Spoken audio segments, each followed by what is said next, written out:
دیکھ کر حیران رہ جاتا ہے کہ اے اللہ اتنی نیکیاں تو میں نے کبھی کی نہیں تھی، یہ سارے اعمال مجھے کیسے دیے جا رہے ہیں؟ اللہ جواب میں فرماتے ہیں بندے فلانی تو نے دعا کی تھی، اس دعا کا دنیا میں ہم نے تجھے بدلہ نہیں دیا، آج اس دعا کا بدلہ جنت میں ہم تجھے دے رہے ہیں۔ پھر بندہ افسوس کرے گا کاش دنیا کی میری ساری دعائیں رد ہو جاتی، ان ساری دعاؤں کو آخرت میں ذخیرہ بنا کر مجھے پیش کیا جاتا، آج اس کا پھل مجھے دے دیا جاتا۔ تو اس لیے بس اوقات انسان اس غفلت میں مبتلا ہو جاتا ہے کہ میں دعا کر رہا ہوں، دعا قبول نہیں ہو رہی۔ اگر حرام کاری سے بچا لیں گے اپنے آپ کو، پھر ہماری دعا ضرور قبول ہوگی۔ اور دعا کی قبولیت کے یہ 3 طریقے ہیں، ان 3 طریقوں میں سے کسی ایک طریقے سے ضرور اللہ ہر انسان کی دعا کو قبول فرماتے ہیں۔ اس لیے میرے بھائیوں ہمیں اپنا تزکیہ کرنا ہے، ہمیں اپنا تزکیہ کرنا ہے۔ حضور اکرم صلی اللہ علیہ وسلم کی ایک حدیث ہے، اللہ کے رسول صلی اللہ علیہ وسلم نے فرمایا جب ایک جنتی جنت میں جاتا ہے، جنت میں جانے کے بعد ہر قسم کی نعمتیں اس کو مل جاتی ہیں۔ ظاہر بات ہے جس کے لیے جنت کا دروازہ کھل گیا، اب ساری خدا کی نعمتیں اس کو مل رہی ہیں، ہر طرح کی نعمتوں سے وہ مستفید ہو رہا ہوتا ہے، لیکن فرمایا کہ پھر بھی وہ جنتی افسوس کر رہا ہوتا ہے۔ وہ افسوس کر رہا ہوتا ہے، کیوں افسوس کر رہا ہوتا ہے؟ اس کے بارے میں فرمایا ایک انسان دنیا کے اندر جس طرح بھی ہمارا حال میں ہی سال شمسی اعتبار سے ختم ہونے والا ہے، نیا سال ہمارے اندر آنے والا ہے۔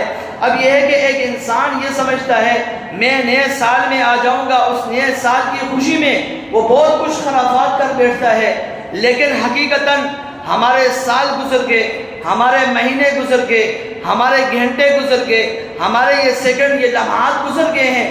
ہمیں تو اس بات میں سوچنا ہے، اس بات میں فکر کرنی ہے، آیا یہ جو ہم نے سابقہ زمانہ گزارا ہے یہ زمانہ کیسا گزارا؟ کہیں ایسا تو نہیں ہوا کہ ہم نے اتنا طویل زمانہ، کسی کی عمریں 10 سال، کسی کی 20 سال، کسی کی 30 سال، کسی کی 50، کسی کی 70، کوئی ہم میں سے 80-100 سال کے قریب والا بھی ہوگا۔ اب ہمیں اس بات میں سوچنا ہے سال کے گزرنے پر کہ کہیں ایسا تو نہیں کہ سارے زمانے ہمارے سابقہ جو گزرے وہ لغویات میں گزرے، فضولیات میں گزرے۔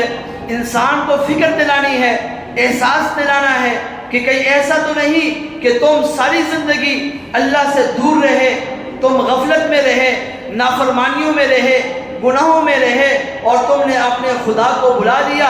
تم تو یہ سمجھ رہے ہو ہم 1 سال اور اوپر جا رہے ہیں۔ فرمایا حقیقتاً جس طرح انسان اپنے سال کی سالگرہ مناتا ہے، سالگرہ کے آخر میں ہا گول ہا ہے، آپ ہا کو ہٹا دیں، اس کے آخر میں الف لگا دیں تو مطلب یہ ہوا سالگرہ، زندگی کا 1 سال آپ کا اور ختم ہو چکا ہے۔ آپ زندگی میں اوپر نہیں جا رہے، بلکہ اب تمہارا اترنے کا وقت شروع ہو چکا ہے، تمہارا جانے کا وقت شروع ہو چکا ہے۔ 1 سال زندگی کا اور گزار دیا۔ اس بات میں فکر کرنی ہے کہ یہ زندگی کا سال جو گزارا کس طرح گزارا؟ آیا عبادات میں گزارا؟ آیا اللہ کو راضی کرنے میں گزارا؟ آیا حضور اکرم صلی اللہ علیہ وسلم کو سنت اپنانے میں گزارا؟ یا نافرمانی میں گزارا؟ غفلت میں گزارا؟ گناہوں کی دلدل میں گزارا؟ فرمایا کہ یہی وجہ ہے جنت میں جب جنتی جائے گا ساری عیاشیاں دیکھنے کے باوجود بھی افسوس کر رہا ہوگا۔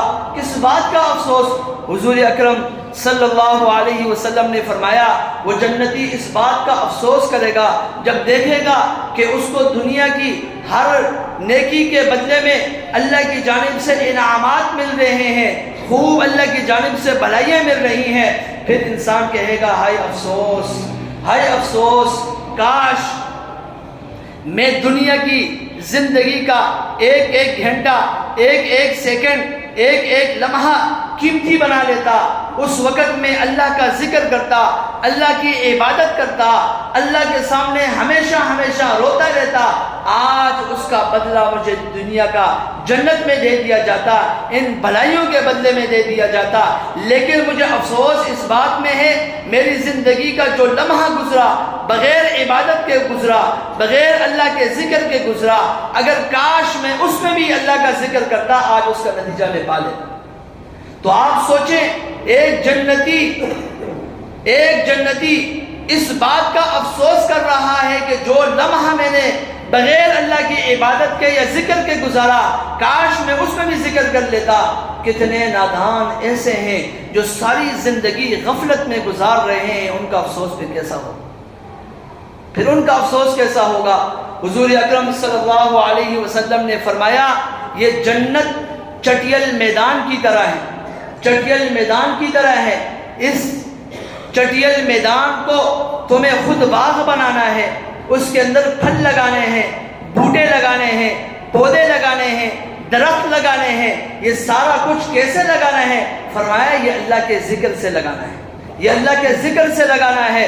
حضور اکرم صلی اللہ علیہ وسلم نے فرمایا انسان جب دنیا کے اندر صرف سبحان اللہ کہتا ہے، آپ سوچیں سبحان اللہ میں کتنا ٹائم لگتا ہے، 1 سیکنڈ یا 2 سیکنڈ لگتے ہوں گے، سبحان اللہ کہتا ہے، فرمایا جنت میں اس کے لیے درخت لگایا جاتا ہے، اتنا بڑا درخت لگا دیا جاتا ہے کہ ایک نسلی عربی گھوڑا 500 سال تک اس درخت کے نیچے بھاگتا رہے گا، 500 سال تک اس کا سایہ ختم نہیں ہوگا، اتنا بڑا درخت فقط سبحان اللہ کے بدلے میں لگایا جاتا ہے۔ کہہ دیں سبحان اللہ، زور سے کہہ دیں سبحان اللہ، جتنا بلند کہیں گے انشاءاللہ اتنا بڑا آپ کے لیے پودا لگایا جائے گا۔ سبحان اللہ، ایک سبحان اللہ کہنے سے، ایک سبحان اللہ کہنے سے جنت میں ایک لمحے میں اللہ اتنا بڑا درخت لگا رہے ہیں کہ جس کا سایہ اتنا طویل ہے، ایک عربی نسل کا گھوڑا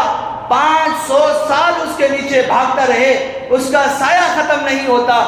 اور دنیا کے آپ کسانوں کو دیکھیں، زمینداروں کو دیکھیں، کتنی مشقت کر کے ایک معمولی سا پودا لگاتے ہیں، صدیاں گزر جاتی ہیں، جا کر وہ ایک گھنا درخت بنتا ہے، ایک بڑا پھلدار درخت بنتا ہے، لیکن اتنی محنت کرنے کے بعد وہ درخت آپ کو ملتا ہے۔ فقط ایک سبحان اللہ کہنے سے جنت میں آپ کے لیے کتنا بڑا درخت لگ رہا ہے۔ تو میرے بھائیوں، یہ دنیا کے چھوٹے چھوٹے اعمال ہیں، اللہ کا ذکر ہے، سبحان اللہ، الحمدللہ، لا الہ الا اللہ، استغفر اللہ، یہ سارے ذکر ایسے ہیں جو آپ کے لیے جنت میں باغ بنا رہے ہیں۔ ابھی سے آپ جتنا ذکر کرتے رہو گے اتنا خوبصورت آپ کا باغ وہاں تیار ہو رہا ہوگا۔ اگر بغیر ذکر کے چلے گے تو چٹیل میدان کی شکل میں جاؤ گے۔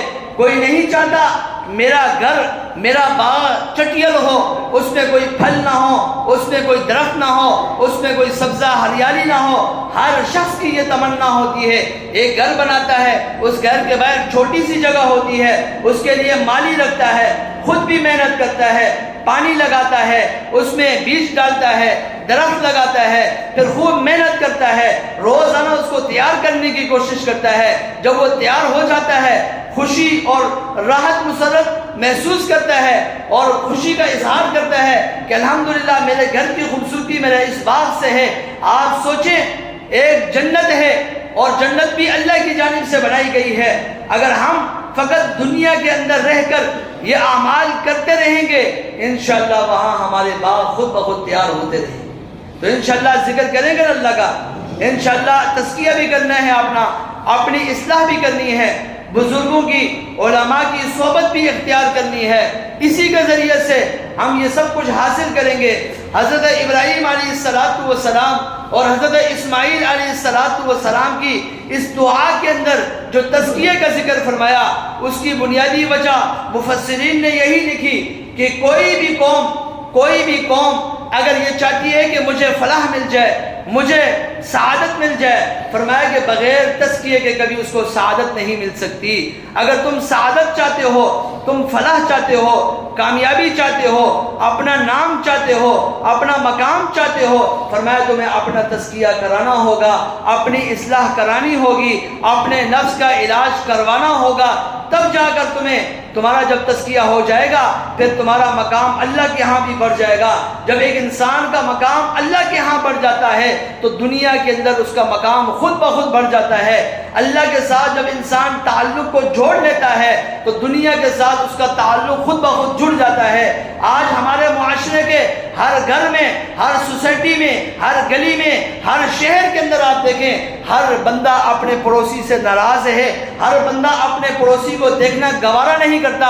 پڑوسی تو دور کی بات ہے، گھر کے اندر کے افراد ہیں، ایک بھائی دوسرے بھائی کو نہیں چاہتا ہے، ایک بھائی دوسرے بھائی کو برداشت نہیں کرتا ہے، بیٹا باپ کو برداشت نہیں کرتا، بس اوقات باپ بیٹے کو برداشت نہیں کرتا، ماں بہو کو برداشت نہیں کرتی، ایک بہو اپنی ساس کو برداشت نہیں کرتی۔ یہ سب کچھ کیوں ہو رہا ہے؟ اس وجہ سے ہو رہا ہے ہم نے اپنا تعلق اپنے خدا سے دور کر دیا ہے، ہم اپنے خدا سے بہت دور ہو چکے ہیں، خدا کے احکامات کا ہمیں کچھ پتہ نہیں، رسول صلی اللہ علیہ وسلم کے طریقوں کا کچھ پتہ نہیں، جس کا نتیجہ یہ ہے ہم خدا سے دور، مخلوق ہم سے دور ہو چکی ہے۔ اگر آج ہم عزم کر لیں، پختہ ارادہ کر لیں، آج سے انشاءاللہ ہم اس نئے سال کے اندر اس فکر سے داخل ہوں کہ ہم نے اپنی سابقہ جتنی بھی زندگی گزاری، غفلت میں گزاری، گناہوں میں گزاری، نافرمانی سے گزاری، اللہ سے دوری میں گزاری، لیکن آج اس اجتماع میں، آج اس مجلس میں، آج اس جمعے کے دن میں پختہ عزم کرتے ہیں آئندہ کی زندگی ہم انشاءاللہ ایک بہترین زندگی گزاریں گے، اللہ کی عبادت میں گزاریں گے، نیکی میں گزاریں گے، اعمال میں گزاریں گے، قرآن کی تلاوت میں گزاریں گے، حضور کے فرمان کے مطابق اپنی زندگی گزاریں گے۔ پھر دیکھنا آپ کے گھروں کے اندر خود بخود اتفاق آ جائے گا، سکون آ جائے گا، چین مل جائے گا، راحت کی زندگی انشاءاللہ گزارنا شروع کرو گے۔ تو انشاءاللہ سب ارادہ